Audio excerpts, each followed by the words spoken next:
We often live not in the world as it truly is, but in the world as our minds interpret it.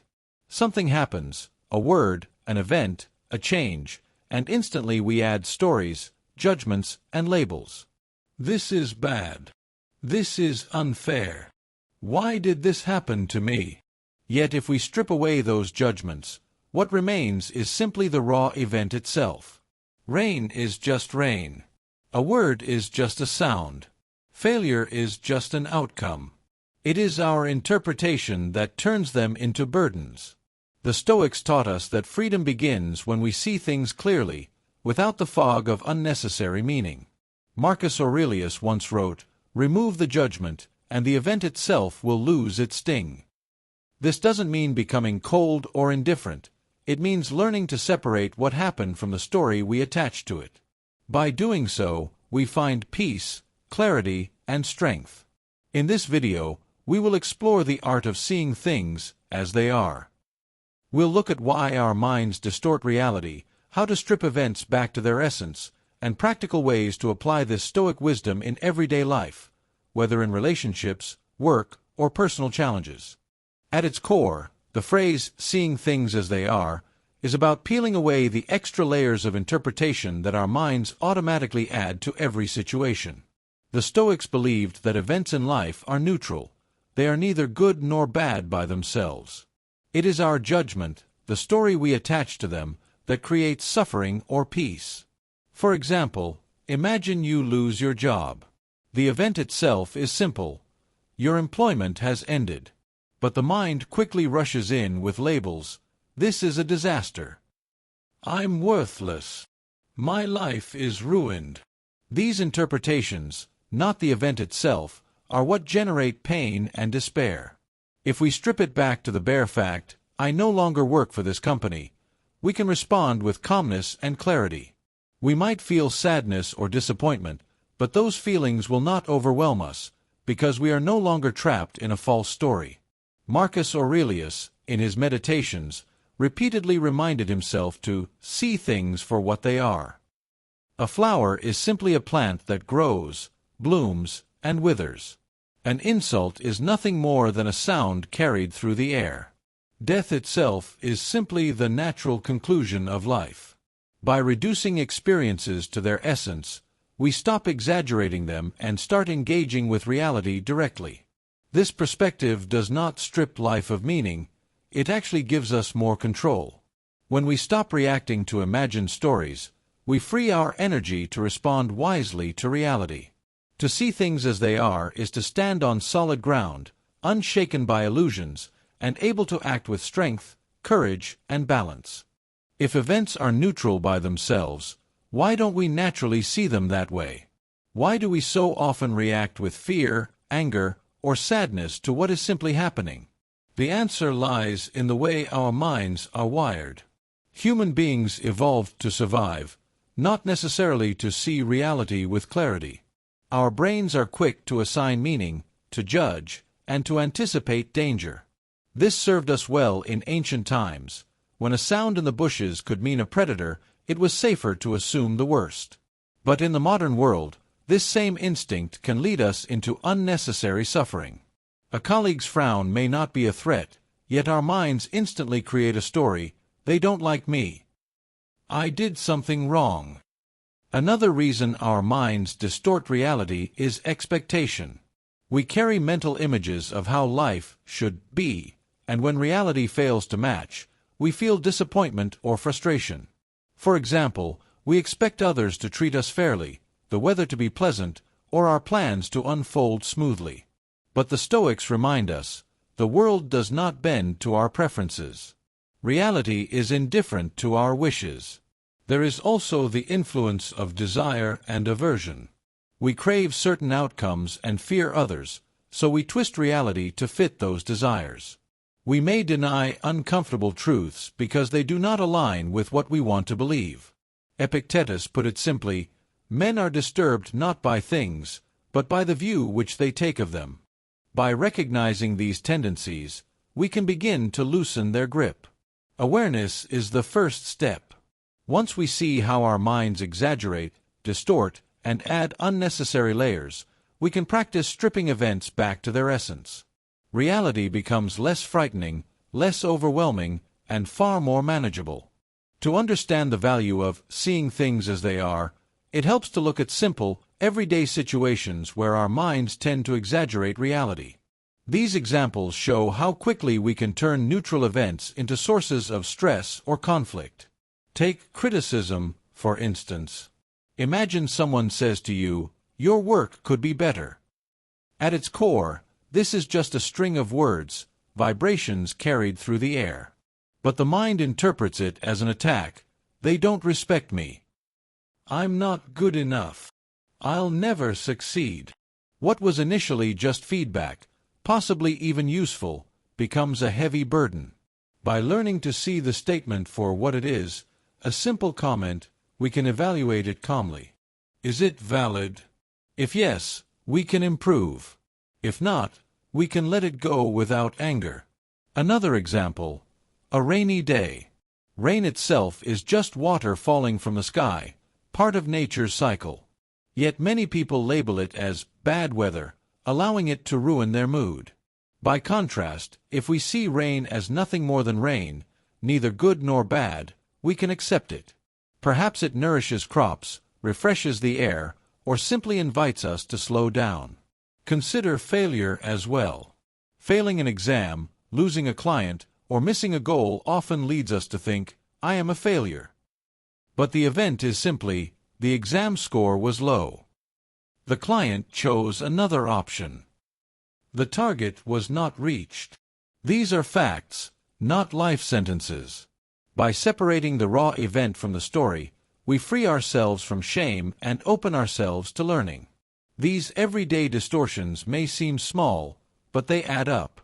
Over time, they create anxiety, resentment, and unnecessary suffering. Practicing the Stoic art of clear perception allows us to reclaim peace in ordinary life. We begin to see criticism as feedback, rain as nature, failure as information. And slowly, we train the mind to respond with wisdom rather than illusion. When we practice seeing things as they are, we unlock a powerful tool for inner peace, objective observation.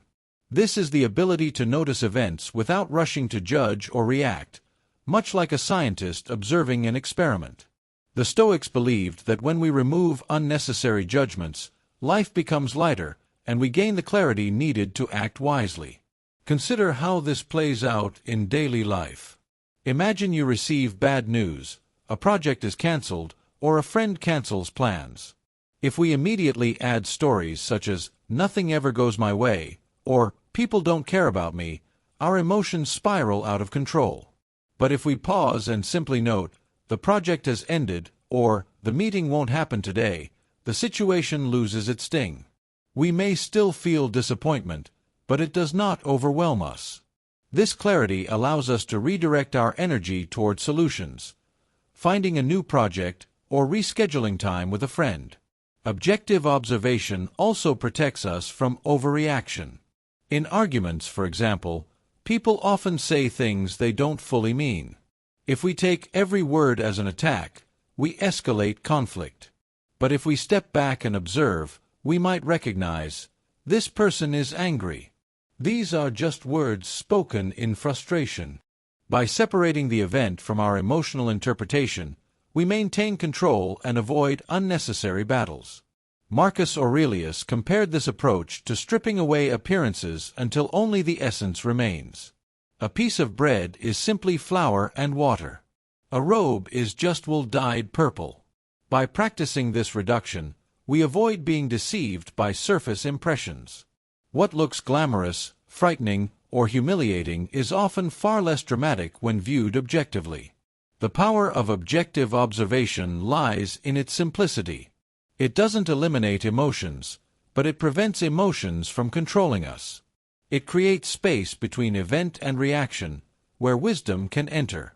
In that space, we find freedom, the freedom to choose how we respond, rather than being enslaved by impulse or illusion. The key Stoic practice for seeing things as they are is learning to separate the event itself from the story we attach to it. The event is the raw fact of what happened. The story is the layer of interpretation, judgment, and meaning we impose on top. Most of our suffering arises not from the event, but from the story. For example, the event might be, I sent a message, and the person has not replied. That is the fact. But the story could be, they are ignoring me. They must not respect me. I'm not important. None of these are certain. They are assumptions created by the mind.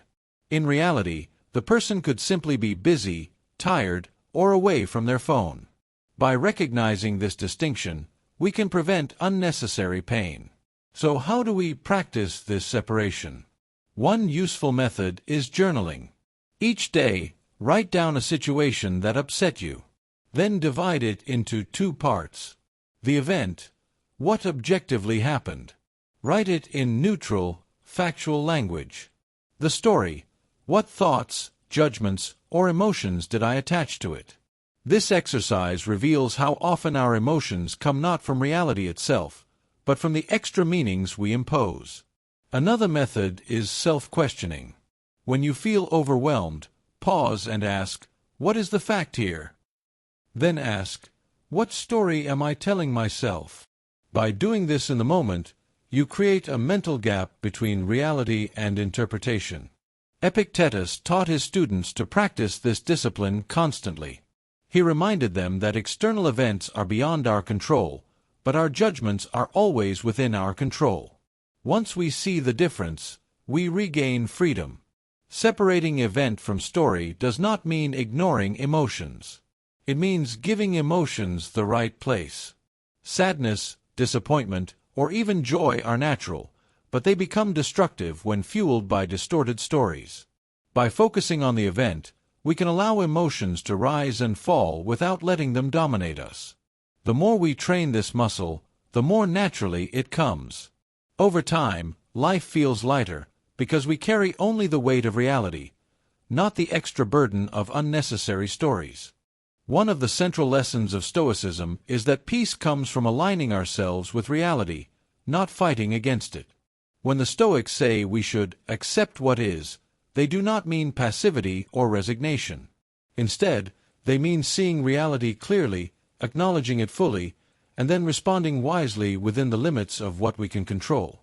At the heart of this is the Stoic principle of the dichotomy of control. Some things are within our power, our judgments, choices, and actions. Other things are outside our power. The past, the behavior of others, external events, even our own reputation. Most of our distress comes from trying to control what cannot be controlled.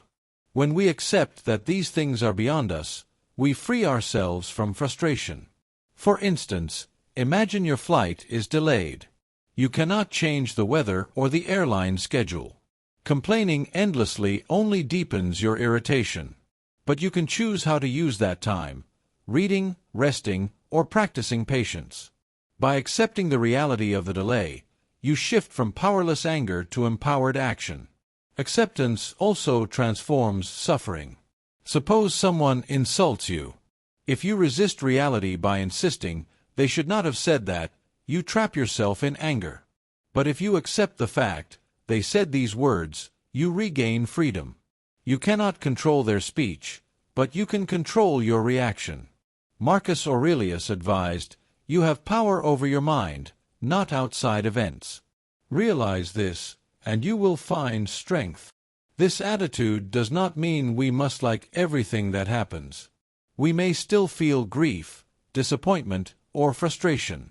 Acceptance simply means we allow reality to be what it is, without adding unnecessary resistance.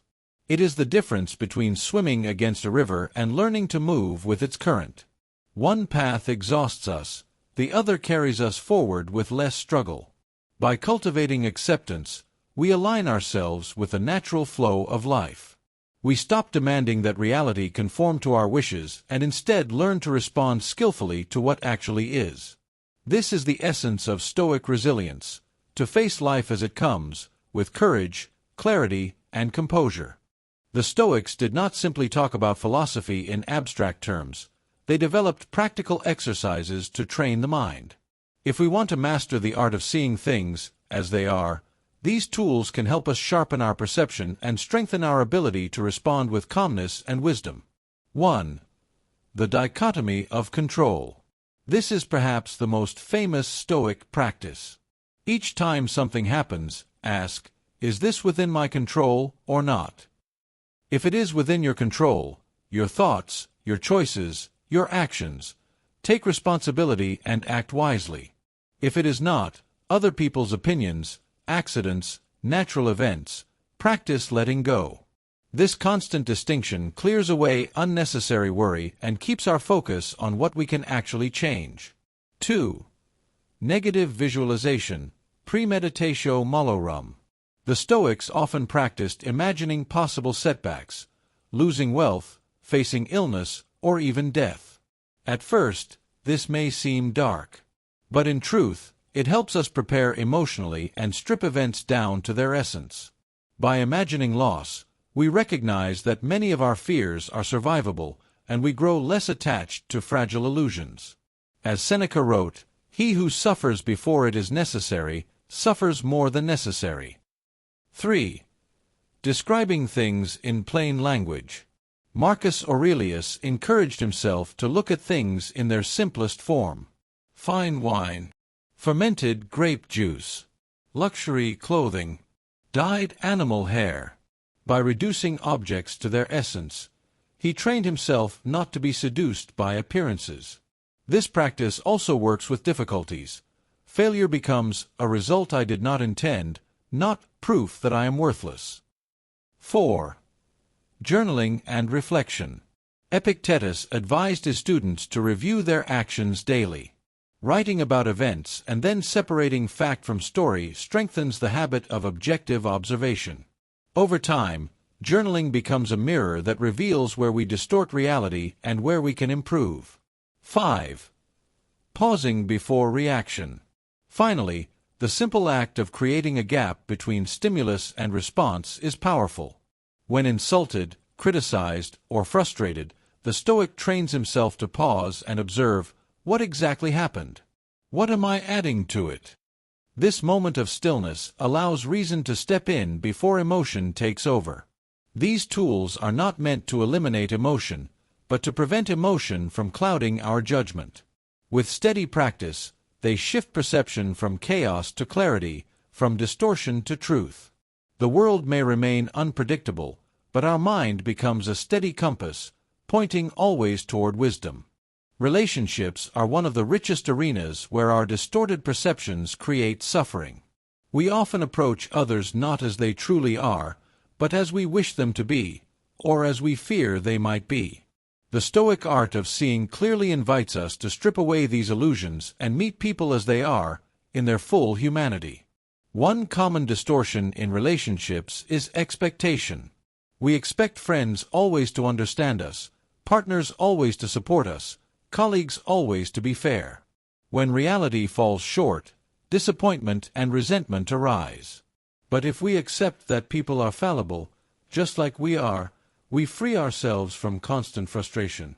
Marcus Aurelius reminded himself each morning, "Today I shall meet people who are meddling, ungrateful, arrogant, dishonest, jealous, and surly.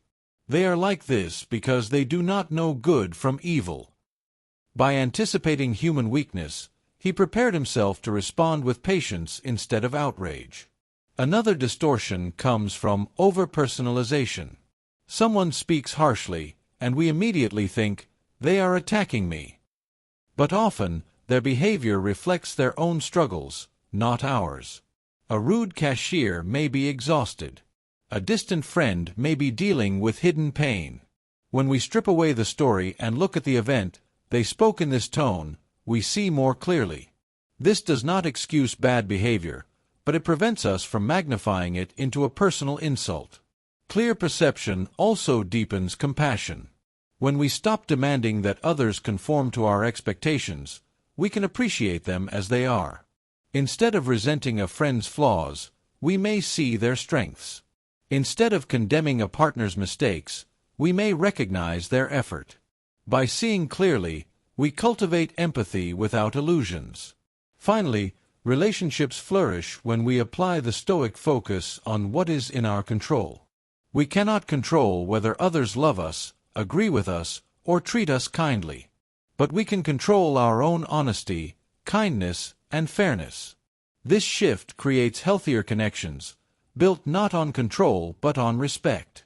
In short, clear perception allows us to meet others without the weight of unrealistic stories. We see them as fellow travelers, imperfect, unpredictable, but ultimately human. From that clarity, genuine love and understanding can grow. Work is often one of the greatest sources of stress in modern life. Deadlines, competition, financial concerns, and the opinions of others can weigh heavily on us. Yet much of this weight comes not from the events themselves, but from the stories we attach to them. By applying the Stoic practice of seeing things as they are, we can approach work with greater clarity and resilience. Take failure as an example. A project does not succeed, or a client chooses another option. The event itself is neutral. This project did not meet its goal. But our minds quickly turn it into a story. I'm not good enough. My career is over. Everyone thinks I'm a failure. These stories magnify pain and drain energy. A Stoic response, by contrast, focuses on the fact, the project failed. Now, what can I learn? What is within my control moving forward? In this way, failure becomes information, not condemnation. The same applies to workplace conflict. A colleague criticizes your idea. The event, they expressed disagreement. The story, they don't respect me. They're trying to sabotage me. If we stay with the fact, they see it differently, we can respond constructively. Perhaps they have a valid point. Perhaps they don't. Either way, the emotional storm is avoided. Pressure itself often arises from distorted perception. A deadline is simply a date by which work should be completed. But our minds label it as an impossible demand or a threat to my well-being. By returning to the bare fact, I have this much time to finish, we can focus energy on action instead of anxiety. The Stoics remind us that success at work is not fully in our control. Outcomes depend on many external factors: the market, the choices of others, even luck. What is in our control is our effort, our discipline, and our integrity. Marcus Aurelius wrote, "Do not worry about what others say or think. Be satisfied if you can live in accordance with nature, speaking the truth and acting justly." When we see work events clearly, without exaggeration or distortion, we release unnecessary tension. We stop treating every challenge as a threat and instead treat it as an opportunity to practice virtue, patience, courage, resilience, and wisdom. Work then becomes not just a source of income, but a training ground for character. At the end of all Stoic practice lies a simple goal: inner stillness. The world is noisy, unpredictable, and often harsh. Yet within us, there is a place of calm that no external event can disturb, if we learn to see things as they are. When we strip events of unnecessary judgments, we reduce the turbulence in our minds. An insult becomes just words. A setback becomes just a result. Even death itself becomes a natural process, not a tragedy. This does not mean we stop feeling. Rather, it means our feelings no longer control us. Sadness, joy, frustration, and relief all pass through us, but they do not uproot our stability. Clear perception is the doorway to this stability. By observing reality without distortion, we return to the present moment, where life is always manageable. The past has already gone. The future is uncertain. Only the present, the fact of what is happening right now, is real. When we rest in that reality, stillness arises naturally. The Stoics often described this state as freedom. Epictetus said that a person who masters their judgments cannot be enslaved by fortune. Marcus Aurelius described the mind as an inner citadel, a fortress of reason and calm that nothing external can penetrate. Stillness does not mean withdrawal from life. It means engaging fully, but without being swept away. In our daily lives, this stillness becomes a powerful anchor. Challenges at work, conflicts in relationships, or even personal failures lose their power to dominate us. We learn to respond instead of react, to act with clarity instead of fear. The world remains uncertain, but we carry a steady center within ourselves. This is the true art of seeing things as they are. Not a cold detachment, but a wise acceptance that allows peace to bloom even in chaos. When we return again and again to this practice, we discover that stillness is not something we must chase. It is already within us, waiting to be uncovered. The art of seeing things as they are is, in the end, a practice of freedom. We spend so much of our lives weighed down by illusions, stories we attach to events, judgments we project onto others, fears of what might happen, and regrets over what has already passed. Yet the Stoics remind us that reality itself is lighter than we imagine. It is our added meanings that make it heavy. By learning to pause, to strip situations down to their essence, and to distinguish between what truly happened and the story we are telling ourselves, we begin to reclaim that freedom. Criticism becomes just words. Rain becomes just weather. Failure becomes just feedback. Life itself becomes less threatening and more workable. This way of seeing does not remove emotion or humanity, it gives us clarity. It allows us to feel without being consumed, to act without being blinded by illusion. It grounds us in the present, where peace and strength are always available. The Stoics believed that wisdom is not about controlling the world, but about seeing it clearly and responding with virtue. When we practice this daily, at work, in relationships, in challenges, we cultivate a mind that is steady, calm, and unshaken. And in that stillness, we find the truest kind of freedom.